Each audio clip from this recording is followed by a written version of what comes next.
आज के इस मौके पर मैं अपने नेता आदरणीय अखिलेश यादव जी और अपनी पार्टी समाजवादी पार्टी की ओर से आप सभी को यकीन और विश्वास दिलाने आया हूं कि समाजवादी पार्टी आखिरी सांस तक इस बिल के खिलाफत में लड़ेगी। ये आपको यकीन और भरोसा और विश्वास दिलाना चाहता हूं।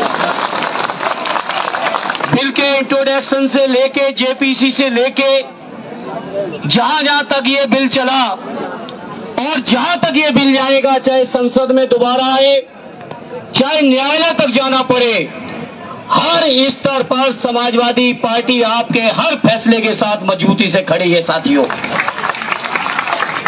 और आपको यकीन दिलाते हैं, समाजवादी पार्टी को चाहे जितनी कुर्बानियां देनी पड़े, हमारे नेता अखिलेश यादव जी को चाहे जितने भी झेलना पड़ेगा, लेकिन इस बिल को हम लोग अपना बस रहते कभी पास नहीं होने देंगे।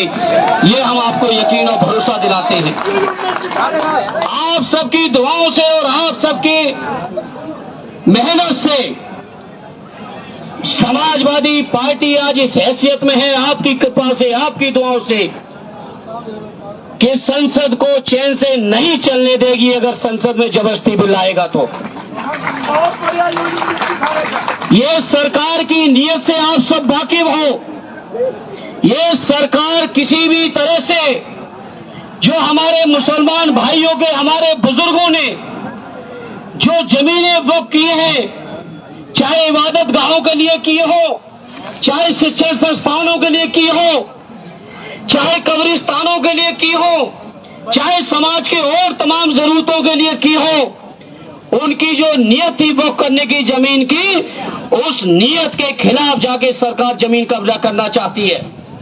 सरकार को पता है कि रेल और रक्षा के बाद अगर सबसे ज्यादा कहीं जमीनें हैं तो हमारे वक्फ बोर्डों के पास हैं।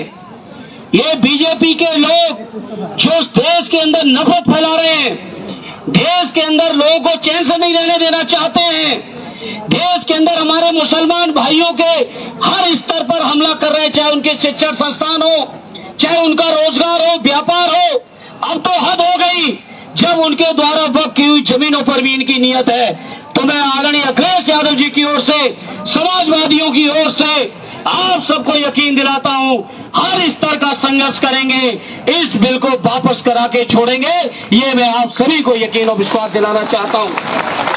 मैं आज के इस मौके पर मैं सलूट करता हूं देश की आवाम को। हमारे उत्तर प्रदेश की जो सरकार थी, देश की जो सरकार थी, इसकी नियत नहीं थी कि होली और जुमे के दिन कहीं अमन चैन रह पाए। लेकिन मैं सलाम करता हूं देश की आवाम को कि लोगों ने जो भाईचारा, जो मोहब्बत, जो आपस में एकता प्यार दिखाया है, उससे सरकार की नियत को पूरी तरह से धता बताते हुए ये साबित कर दिया। जिस तरह से हमारे बुजुर्गों ने देश को आजाद कराने में, देश के लिए गर्दन कटाने में कहीं कमी नहीं रखी, उसी तरह से हमारी आज की पीढ़ी देश में अमन और चैन रखने में अपने हर स्तर की कुर्बानी देके भी प्यार और मोहब्बत को बढ़ाने का काम कर रही है। इसलिए आज इस मौके पर चूंकि बहुत सारे लोग आए हैं, हम ज्यादा समय नहीं लेंगे। इस मौके पर मुस्लिम पर्सनल लॉ बोर्ड के आरिफ खालिद साहब से लेके मौलाना उस्मानी साहब से लेके सभी सम्मानित पदाधिकारियों का मैं शुक्रगुजार हूं कि उन्होंने मुझे मौका दिया अपनी बात को रखने का, और इतने आवाम के बीच देश की मीडिया के सामने एक बार फिर आदरणीय अखिलेश यादव जी की ओर से आपको यकीन दिलाते हुए, चाहे जितनी कुर्बानी देनी पड़ेगी, चाहे जितना संघर्ष करना पड़ेगा, चाहे जितनी लड़ाई लड़नी पड़ेगी, लेकिन उसको लड़ते हुए हम अपने मुसलमान भाइयों की वक्फ की जमीनों को सरकार के हवाले नहीं होने देंगे। ये आपको यकीन, विश्वास और भरोसा दिलाते हुए एक बार फिर सबका शुक्रिया अदा करते हुए अपनी बात को विराम देता हूं। जय हिंद, जय भारत, जय समाजवाद।